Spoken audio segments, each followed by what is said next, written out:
제가 언젠가 인터넷으로 서울대 최인철 교수님의 강의를 들은 적이 있는데요. 이분이 이제 강의에서 첼리스트 파블로 카잘스라는 분의 이야기를 들려주는 걸 제가 들었습니다. 이 파블로 카잘스라는 분이 어마어마한 연주가였나 봅니다. 별명이 첼로의 거성, 또 20세기 첼로의 거장, 이런 별명이 따라다니는 연주자라고 하는데요. 아무한테나 이런 별명 붙이지 않는 거 아닙니까? 대단한 연주가였는데 놀라운 게 뭐냐면은 그렇게 이미 첼로의 거성이라는 첼로계의 큰 별이라는 그런 별명을 갖고 있는 이분이요, 93세가 될 때에도 하루에 3시간씩 첼로 연습을 했다는 겁니다. 이 굉장히 독특하고 또 체력도 되게 좋으셨나 봅니다. 그래서 이제 어느 분이 인터뷰를 하면서 이분에게 물었다는 거예요. 선생님은 이미 세계적인 연주가이신데 아니 왜 93세라는 연세에도 쉬지 않으시고 하루 3시간씩이나 그렇게 연습을 하십니까? 무슨 특별한 이유라도 있으십니까? 그랬더니 이 93세 파블로 카잘스가 뭐라고 말하는가 하니까, 요새 내가 실력이 조금 느는 것 같아서, 그걸 보는 즐거움 때문에. 그러면서 이 교수님이 이제 이걸 파블로 카잘스가 했던 영어로 이제 이거를 설명을 해주는 겁니다. 제가 발음이 안 좋아서 화면으로도 제가 좀 띄웠는데요.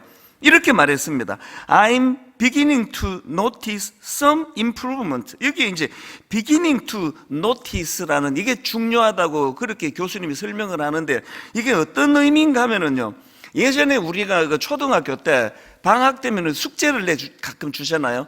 이제 이 씨앗을 심어라. 그래서 방학 동안에 이 씨앗이 자라는 것을 관찰해봐라. 기억나시죠? 그러면 이제 이 아이들이 이제 무슨 요즘으로 치면은 종이 컵이나 혹은 마당에 있는 아이들은 이제 뒷마당에 가서 이 씨앗을 심어요. 그리고는 눈 빠지게 기다리잖아요. 매일 아침마다 눈 뜨면 이게 싹이 트나 가서 보고 싹이 트나 가서 보는데 이게 트지를 않아요. 그렇게 한참을 기다렸는데 어느 날 이게 튼 것 같기도 하고 안 튼 것 같기도 하는 어떤 초록색 푸릇푸릇한 어떤 싹이 올라오는 그 상태. 그래서 아이들이 탄성을 지르면서 와, 뭐가 보인다. 이게 beginning to notice래요. 93세 이미 첼로 연주계의 거성이라는 평가를 받던 이분이 왜 하루 3시간씩 연습을 하느냐? 누구에게 보여주기 위하여 연주를 앞두고, 이게 아니에요. 거의 대부분의 연주가들은 보여주기 위해서 연습하잖아요. 제가 알기로는 그렇습니다. 그런데 그 단계를 넘어서면은 보여주기 위해 연습을 하는 것도 있지만 즐기는 거예요. 그 어린애들이 이제 푸릇푸릇한 기다렸던 싹시 눈이 조금 올라올 때 막 탄성을 지르며 행복해하는 그 즐거움 때문에 93세 할아버지가 나는 매일 3시간씩 첼로를 연습하고 있다. 제가 그 강의를 들으면서 다른 거 다 그냥 차치하고 부러웠습니다. 뚜렷한 인생의 목표가 있고 그 목표를 향하여 달려가는 그 과정에서 매일매일 그렇게 탄성을 지를 수 있는 어떤 삶의 목표가 드러나고 있다면 뭐가 더 부럽겠습니까? 그러면서 이 교수님이 이제 이 드리븐이라는 영어 단어를 가지고 제 기억으로 청소년들을 대상으로 했던 강의라서 이제 영어 설명도 많았습니다. 이 드리븐이라는 이 단어를 가지고 뭘 권하느냐 하니까, 여러분들이 새로운 삶을 살기 위해서는 이 질문을 해야 된대요. 나는 드리븐 되어 있는가?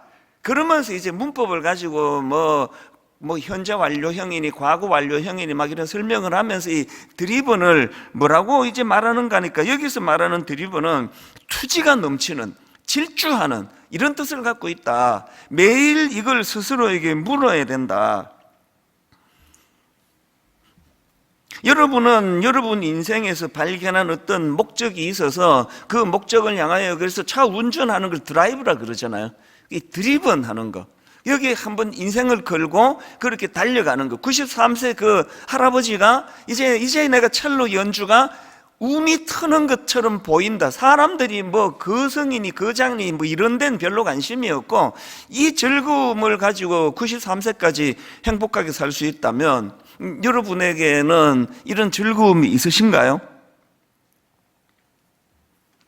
예전에 나온 책 중에서 릭 워렌 목사님이 쓴 목적이 이끄는 삶이라는 책이 있었는데요. 뭐 내용도 내용이지만 저는 이 제목 때문에 이 책을 참 소중히 여기고 있습니다.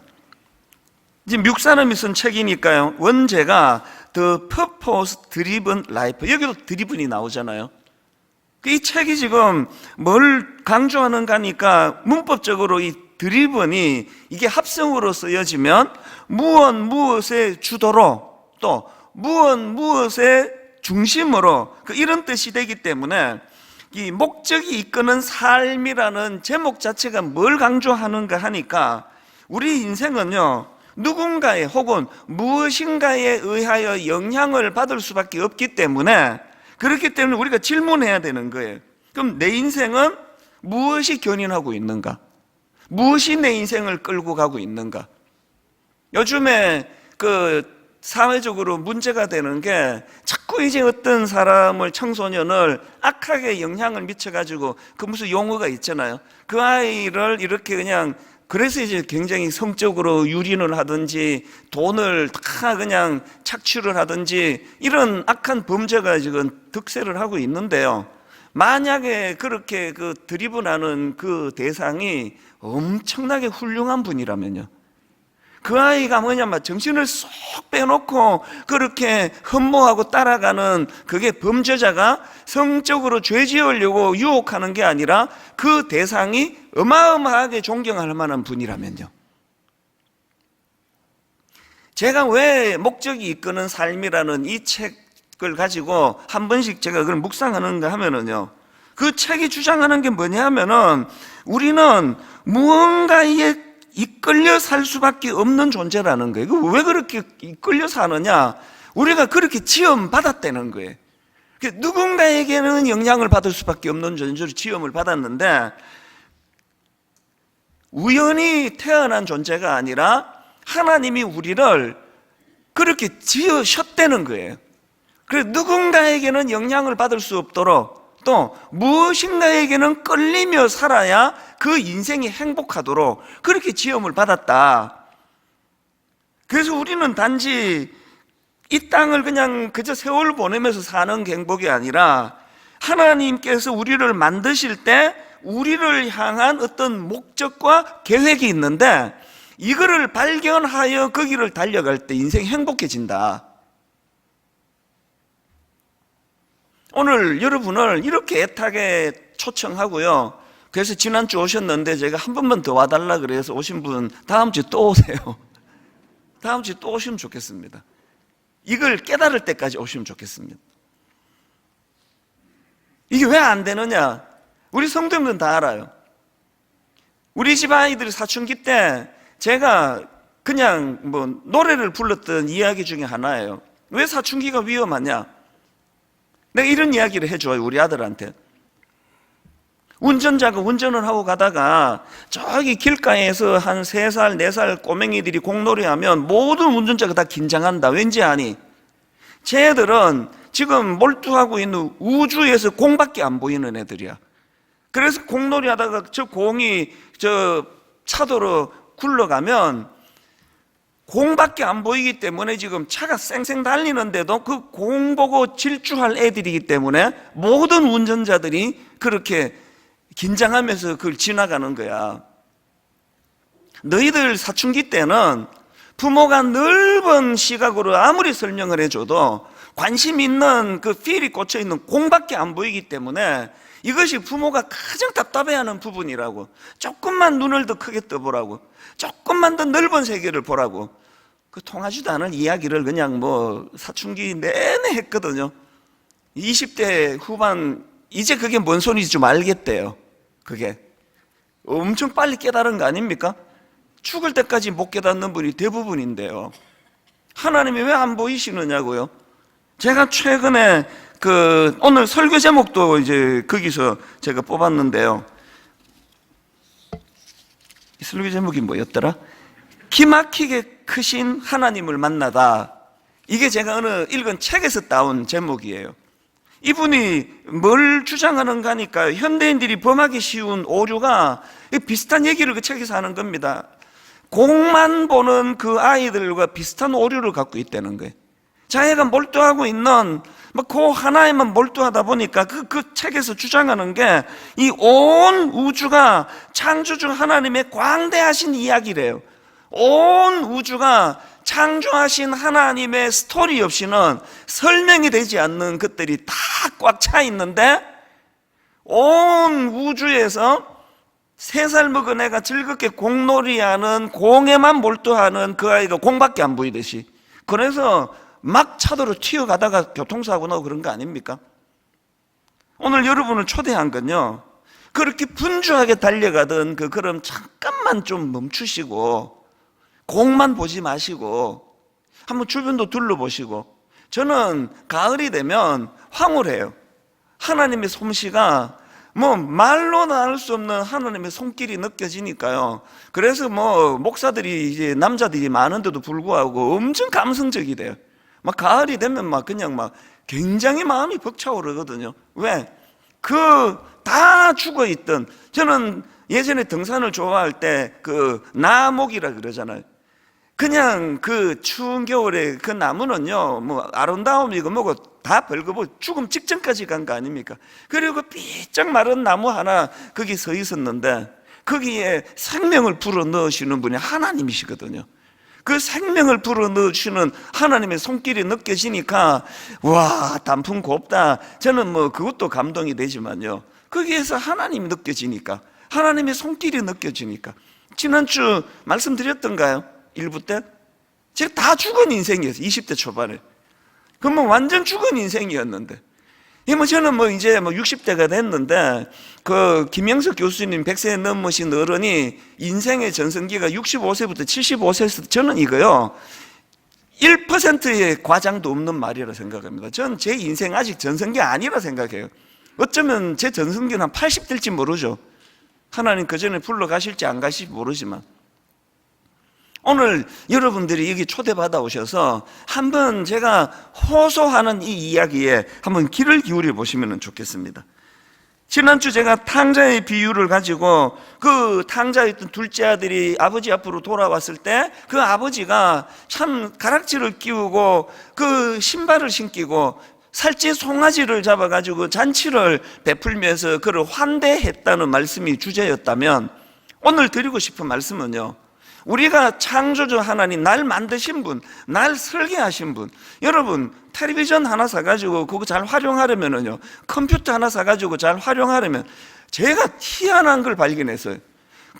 어마어마한 자동차를 구입해놓고 매일 운전하면서 매뉴얼을 안 봤어요. 모르는 기능이 엄청 많은 걸 이제 알아요. 제가 자동차 하나 사놓고 매뉴얼 안 봐서 활용 못하는 게 억울하고 아깝고 원통한데, 하물며 여러분 인생이겠습니까? 여러분을 설계하신 분, 여러분을 지으신 분이 어떻게 해야 행복하게 가는지, 무엇을 드리븐해야, 무엇이 우리를 견인하도록 해야 우리가 행복할지, 이걸 좀 알자는 거거든요. 오늘 여러분, 우리가 하나님을 만나면 잔치만 베풀어 주시는 분이 아니에요. 그 하나님은 우리 인생의 목적을 가르쳐주시는 분입니다. 그리고 그것이 우리를 얼마나 행복하게 하는가를, 이거를 오늘 전해드리기를 원합니다. 그래서 제가 오늘 이 모세라는 인물을 가지고 이제 이 부분을 설명해 나가기를 원하는데요. 여러분 모세 아시잖아요? 요즘으로 말하면 이집트라 그러죠. 애굽의 노예 생활로 온 이스라엘 민족들이 신음하고 있을 때 그들을 노예 해방시켜준 인물이 모세 아닙니까? 엄청난 인물인데요, 사실은 이 모세가 하나님 만나기 전에 하나님의 사명, 하나님의 콜링, 이거를 제대로 받기 전에는 비참한 인간이었습니다. 열정만 있어가지고 노예 생활로 고통당하는 자기 민족을 어설프게 돕겠다고 그러다가 사람을 죽여서 그 길로 도망을 가서 광야에서 40년 유리방황한 인물이 모세예요. 오늘 본문에서 하나님을 만나던 그 상황도요, 비참하던 상황이 장인의 사업체에서 양을 돌봐주면서 그렇게 생계를 연명하고 있던 인물이 모세였는데, 바로 그 모세가 이제 오늘 본문에서 하나님의 부르심, 콜링이라 그럽니다. 하나님의 부르심을 받고 사명을 깨닫고 인생이 달라지는 그 이야기거든요. 저는 오늘 여기 초대되어 오신 귀한 손님들, 여러분 인생에 오늘이요, 막 이 자리에서 불꽃이 튀고 이 자리에서 뭐가 막 그냥 막 갑자기 어떤 할아버지가 나타나가지고 나 하나님이다 이렇게 하는 일이 없습니다. 오늘 이 자리에서 인생이 뒤집어지지 않을 수도 있지만 원리를 알고 있는 게 중요하거든요. 여러분 반드시 인생의 매뉴얼을 가지고 자기를 돌아보셔야 되는데요. 그래서 저는 오늘 초대되어 오신 분뿐만 아니라 오래 교회를 다니면서도 신앙생활에 진짜 중요한 핵심이 뭔지를 모르고 교회 왔다 갔다 하신 분들에게 오늘 원리를 발견하고 깨닫게 되는 그런 귀한 예배의 시간이 되기를 바랍니다. 이런 의미에서 우리가 모세의 본문을 관찰해야 되는데요, 우리가 오늘 본문을 주의 깊게 관찰하다가 보면은 주목해야 될 몇 가지가 있습니다. 뭘 주목하느냐? 떨기나무를 주목해야 돼. 먼저 우리가 주목해야 되는 거, 하나님은 모세를 그 위대한 콜링, 사명을 주시는 도구로 떨기나무를 사용하신다는 거예요. 출애굽기 3장 2절, 여호와의 사자가 떨기나무 가운데로부터 나오는 불꽃 안에서 그에게 나타나시니라. 그가 보니 떨기나무에 불이 붙었으나 그 떨기나무가 사라지지 아니하는지라. 자료를 보니까요, 그 당시 그 애굽이나 그 시내 반도에서 흔히 볼 수 있는 이게 아카시아 종류의 가시나무래요. 뭐 우리나라에서도 가시나무는 별로 쓰임새가 없잖아요. 그러니까 한마디로 말해서 이 떨기나무는 뭐 특별히 눈에 띄는 게 없는 평범한 나무였고요. 그리고 또 그 부피에 비해서 쓰임새가 별로 없는 나무였대요. 놀랍게도 지금 위대하신 하나님이 위대하신 역사를 펼쳐나가는 그 현장에서 그 쓰임새 없는 떨기나무를 사용하고 계시더라는 거예요. 이게 뭘 의미하느냐? 하나님은 왜 그 엄청나게 비싸고 화려하고 멋지고 웅장한 나무를 사용하지 않으시고 그런 어떤 그 존재를 사용하지 않으시고 덩치에 비해서 쓰임새가 없는 떨기나무를 사용하셨는가? 이게 무슨 의미냐? 간단하게 설명할 수 있어요. 제가 떨기나무예요. 다 설명됐죠? 제가 떨기나무예요. 하나님 만나기 전에 뭐 목사 아들이고 뭐고 다 소용없습니다. 하나님 인격적으로 만나기 전에는 그 하나님 제대로 믿는 거 아니에요. 그래서 걸어다니는 열등감, 뭐 그냥 뭐 너무너무 초라하고 뭐 외모부터 해가지고 그 우리 누나 셋은 이렇게 설교하면 반드시 연락이 와요. 너 자꾸 외모 갖고 얘기 좀 하지 마라. 네가 어때서? 내 눈에는 뭐 내 동생이 최고 멋지다 그러면 그게 누나 눈이지 뭐 이런 얘기를 하는데 뭐 이것 갖고 내가 뭐 열등감 얘기를 하는 게 아니에요. 그리고 저는 뭐 머리 좋은 사람 뭐 그 아주 나쁘진도 않아요. 그러나 뭐 그래도 또 뭐 아주 좋은 사람도 아니고, 그래서 열등감이 참 많았던 저는 평범한 떨기나무예요. 그래서 20대 미국 가서 막 엄청나게 고생하는 과정에서 모세하고 저하고 뭐 견줄 바는 아니지만 똑같은 게 뭐냐? 똑같은 방식으로 하나님이 저를 만나 주셨거든요. 제가 소명, 콜링을 받았고 그 이후로 행복하다는 건 모세하고 저하고 똑같습니다. 규모는 다르지만 저도 분당 우리 교회 담임 목사로서 20여 년 동안 그렇게 떨기나무가 감히 이 큰 교회를 그렇게 이끌어 나가는데도 불구하고 큰 혼란 없이, 갈등 없이, 방황 없이, 쪼개지는 일 없이, 저는 이게 기적이지 뭐가 기적이냐? 홍해가 갈라지는 것만 기적이냐? 이 떨기나무 같은 아무것도 없는 나 같은 게 이렇게 지도자로 교회를 섬기는데도 이렇게 교회가 순탄하게, 그리고 29교회로 지금 모든 교회가 다 지금 은혜롭게 잘 자라고 있거든요. 이게 기적 아닙니까? 하나님이 떨기나무를 쓰시는 거예요. 왜 저를 쓰시는지 이제 좀 아시겠죠? 그래야 사람들이 헷갈리지 않으니까. 제가 막 그냥 막 IQ 250에 막 멘사 회원이고 목회를 하면 똑똑한 게 목회도 잘하니 그럴 거 아니냐고요. 모든 사람들이 분당 우리 교회를 보고 하나님 살아계시다. 저 떨기나무를 갖고도 저렇게 일하시네. 소품은 아시겠죠? 떨기나무예요. 하나님께서 여러분에게 이런 말씀을 주세요. 여러분은 초대되어 오면 어떤 착각을 갖고 계세요. 이제 막 그냥 그렇게 내가 막 평생에 정교회로 왔는데 하나님이 오늘 막 펑 하고 나타나서 막 나를 완전히 설득해서 뒤집어질 거라는 생각.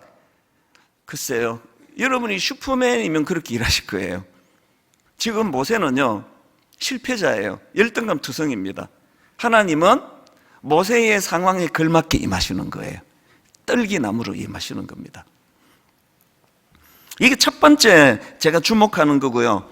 두 번째 우리가 주목해야 될 게 있는데 호렙산입니다. 호렙산. 하나님은 호렙산에서 일하시는데 그 호렙산을 거룩한 땅이라고 말씀하십니다.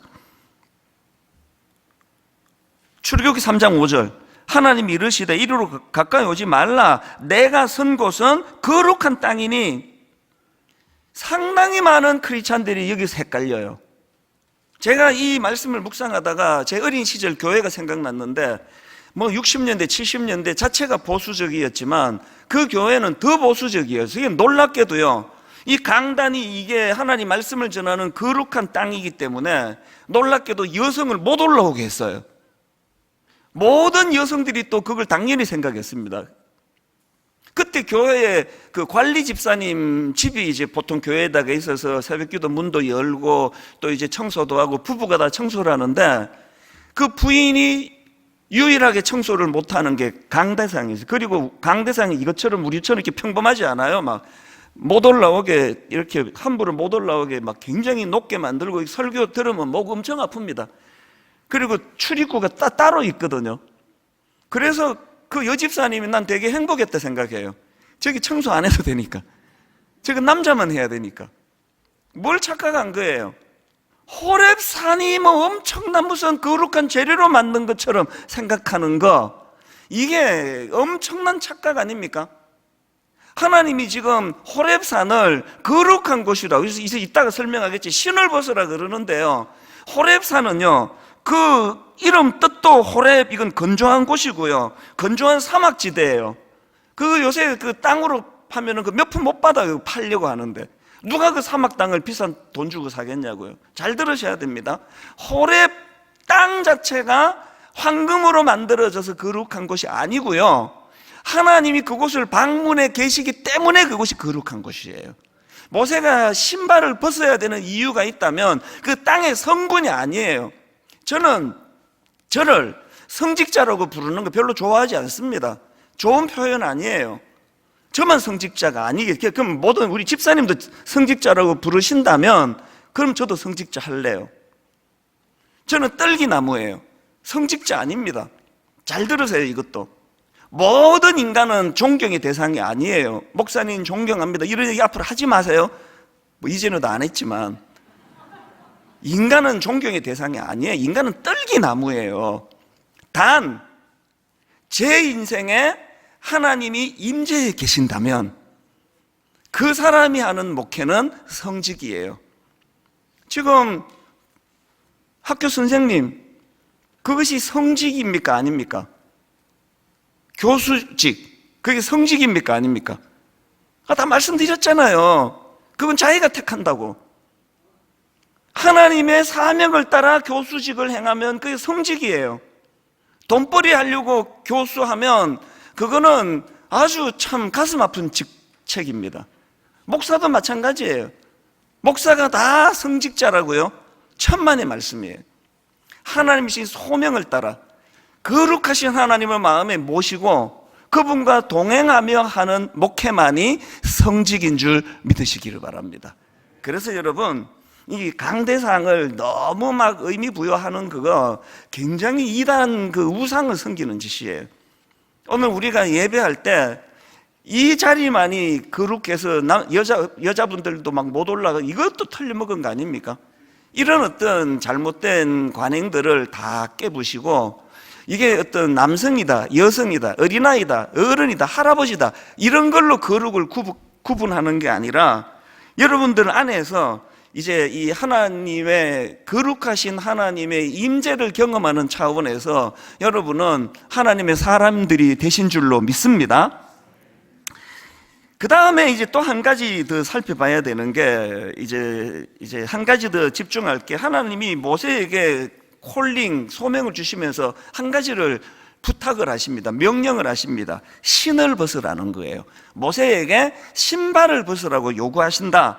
출애굽기 3장 5절 다시 보십시오. 하나님이 이르시되 이리로 가까이 오지 말라. 내가 선 곳은 거룩한 땅이니 내 발에서 신을 벗으라. 이거에 대한 분석은요, 제가 한 10몇 가지를 더 본 것 같은데요, 기억에. 엄청나게 분석이 많습니다. 겸손을 뜻하고 이런 걸로 해가지고 그러는데요, 저는 결정적으로 두 가지만 여러분들한테 소개해 드리고 싶습니다. 왜 하나님이 모세에게 신을 벗으라 그랬느냐? 첫째, 이건 포기의 의미입니다. 포기. 로냉 커닝햄이 쓴 내 신을 벗으라, 이런 책이 있는데요, 이 책 소개글을 한번 들어보십시오. 당시의 풍습에서 신발을 벗었다는 것은 노예라는 표시였다. 노예는 신발을 신지 못했고 권리도 없었다. 모세는 신발을 벗으라고 했을 때 그것이 무엇을 의미하는지 분명히 알았다. 모세는 하나님의 불꽃 같은 임재 앞에서 하나님의 종으로 그의 백성을 구원하는 임무를 수행하기 위해 너의 권리를 포기하라는 부르심을 받은 것이다. 그래서 이 책의 소제목이 포기와 함께 주어지는 승리의 삶, 이렇습니다. 왜 신발을 벗어야 되는가 하면은 자기가 갖고 있는 경험 세계, 자기가 갖고 있는 관로, 자기가 갖고 있는 어떤 물질, 자기가 갖고 있는 어떤 지식, 이 모든 것들을 다 포기하는 그때로부터 하나님의 종이 되기 때문이에요.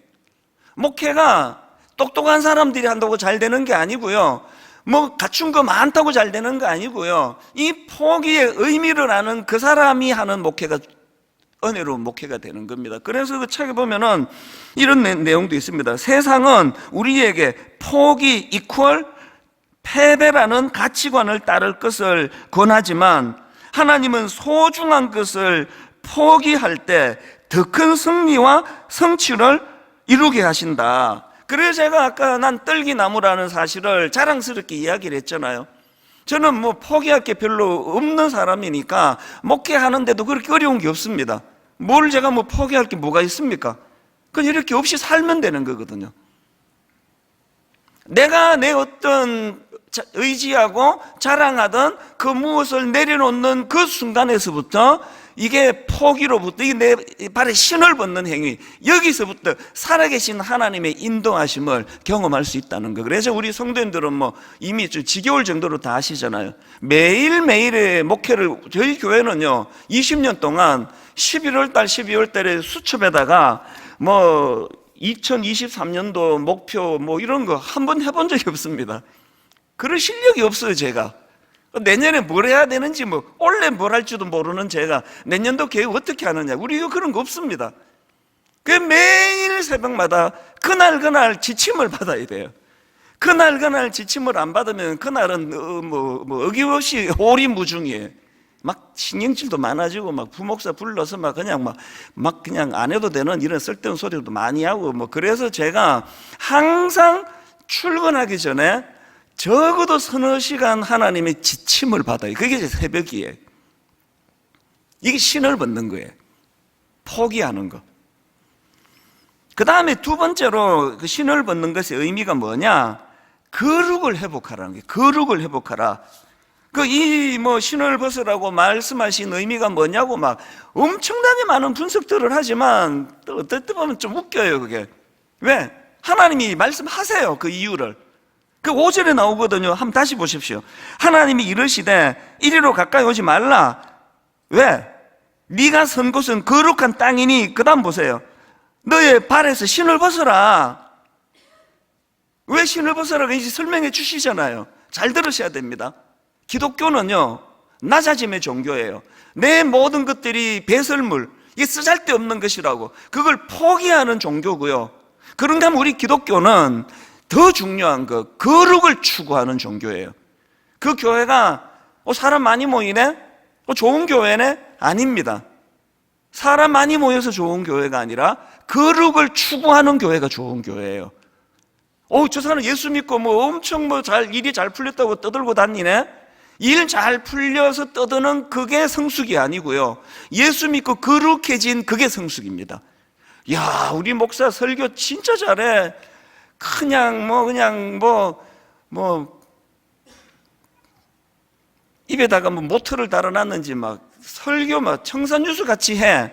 그래서 좋은 목사가 아니고요, 거룩을 추구하는 목사가 좋은 목사예요. 거룩을 추구하는, 한국교회가 부끄러워해야 되는 가장 근원적인, 그리고 한국교회가 타락했다고 비난을 받아야 된다면 그 출발점이 거룩을 추구한 게 아니라 성장을 추구했고, 거룩을 추구한 게 아니라 큰 교회를 추구하는 여기서부터 타락이 시작됐다고 생각합니다. 레위기 11장 45절, 나는 너희의 하나님이 되려고 너희를 애굽 땅에서 인도하여 낸 여호와라. 내가 거룩하니 너희도 거룩할지니라. 요한계시록 19장 8절, 그에게 빛나고 깨끗한 세마포 옷을 입도록 허락하셨으니 이 세마포 옷은 성도들의 옳은 행실이로다 하더라. 예수 믿고 복 받았다는 얘기는요, 예수 믿고 내 행실이 달라졌다는 그 얘기는 같아야 돼요. 예수 믿고 취직하고 돈 잘 벌고 가게 잘 되고 이거 전부 다 별책부록이고요. 예수 믿고 가장 아름다운 건 그 우리 주인 되시는 주님의 거룩하고 아름다움을 닮아가는 건데, 그게 거룩이에요. 거룩. 새생명 축제 할 때마다 제가 자괴감을 느끼는 게 이거예요. 왜 이렇게 안 오시려고 그러는 거예요 도대체. 이거 불러서 두들겨 패려고 부르는 것도 아닌데 왜 이렇게 여기 한번 오는 게 이렇게 어렵냐고요. 그 모든 책임이 우리에게 있는 거 아닙니까? 목사가 그렇게 보이지 않는데 무슨 거룩한 말을 한단 말이야. 입만 갖고 떠드는 거지. 오늘 결론을 이렇게 맺기를 원합니다.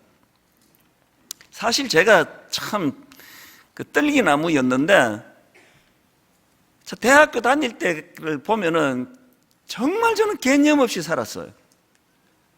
그래서 제가 대학교 2학년 때 전공 교수님한테 불려가가지고 너 인생 이렇게 살지 마라. 어마어마하게 제가 막 꾸지람을 들었던 기억이 선명해요. 어떻게 이렇게 생각 없이 사느냐고. 너 도대체 뭐냐? 머리는 왜 달고 다니느냐고 막 엄청나게 막 저를 질책하고 꾸짖었는데요. 웃기는 게 뭔지 아세요? 그렇게 1시간 교수님께 개념 없다고 욕먹고 바로 놀러 갔어요. 그래서 내가 생각을 해봐요. 왜 이렇게 개념 없이 살았지?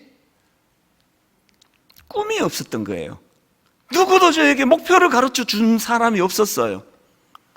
목표가 없으니까. 난 이제 3학년, 2학년만 주고 미국 이민 갈 거니까, 졸업 안 할 거니까 1년, 2년 노세 젊어서 노세, 중간고사, 기말고사 좀 다 놀았습니다. 난 미국 갈 건데 여기 졸업 안 할 건데. 그게 아무 개념 없었던 거는 꿈이 없었기 때문이에요. 저 62살이거든요. 우리 온 식구들 중에 제가 꿈이 가장 큰 소년이에요. 우리 온 가족 중에 꿈으로 가슴 벅찬 사람 제가 1번, 그리고 2, 3, 4번 있는데 얘기 안 할래요.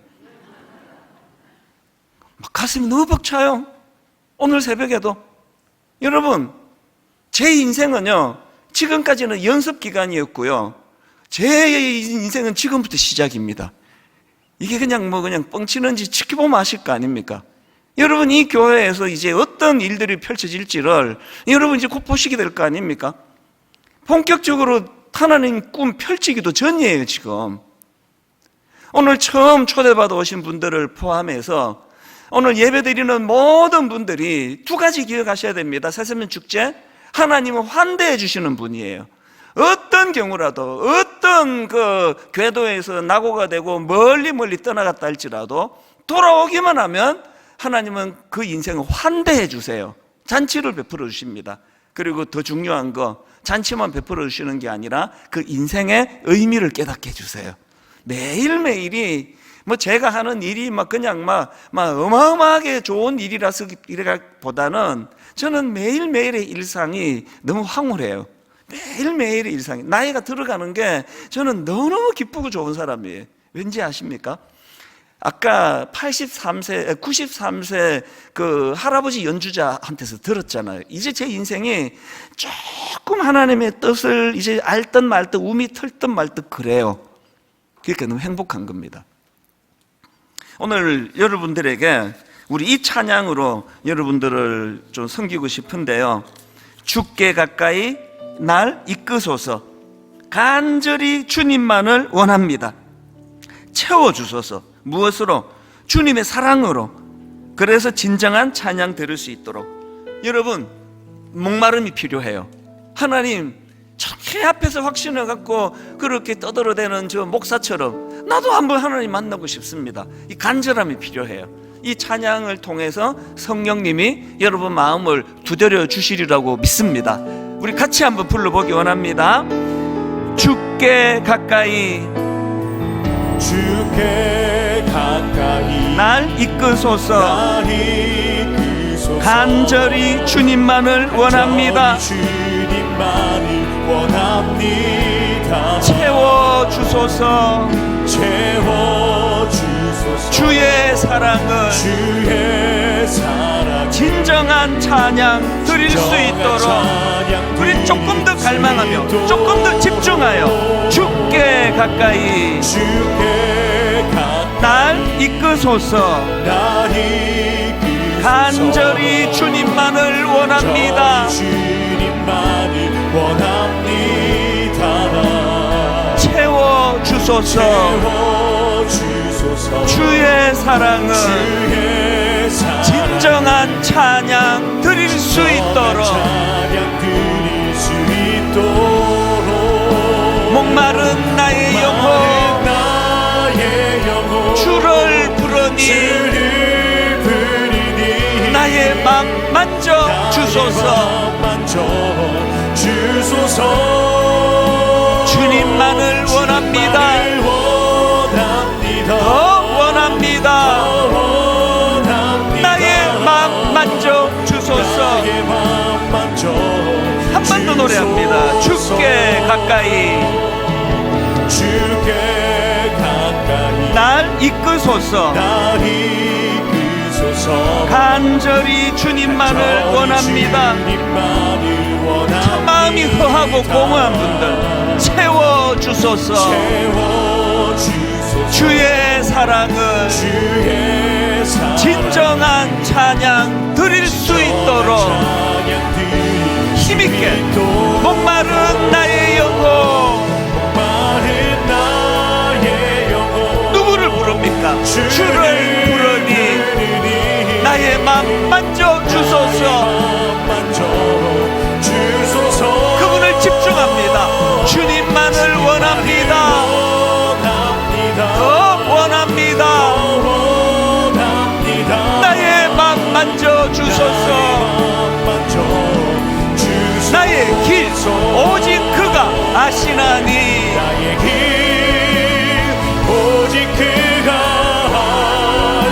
고난이 많으세요? 나를 단련하신 후에 내가 정금같이 나오리라. 주가 보이신 생명의 길 나 주님과 함께 상한 마음 드리며 주님 앞에 나아가리. 나의 의로움이 되신 주, 그분이 누구십니까? 그 이름 예수. 나의 길이 되신 이름, 그분이 누구십니까? 예수. 나의 길 오직 그가 하시나니. 나를 단련하신 후에 내가 정금같이 나오리라. 우리 다 자리에서 일어나셔서 마지막으로 나의 길 오직 그가 아시나니. 나의 길 오직 그가 하시나니. 나를 단련하신 후에 내가 정금같이 정금같이 나오리라.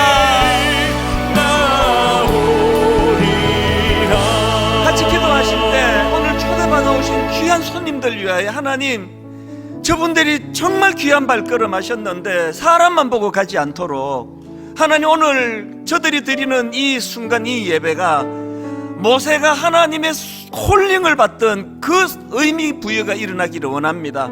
그래서 아버지, 저들의 삶 가운데 환대하시는 하나님, 맞아주시는 하나님, 그리고 더 중요한 것, 인생에 처음 지으실 때 주셨던 목적을 발견하는 인생 되기를 원합니다.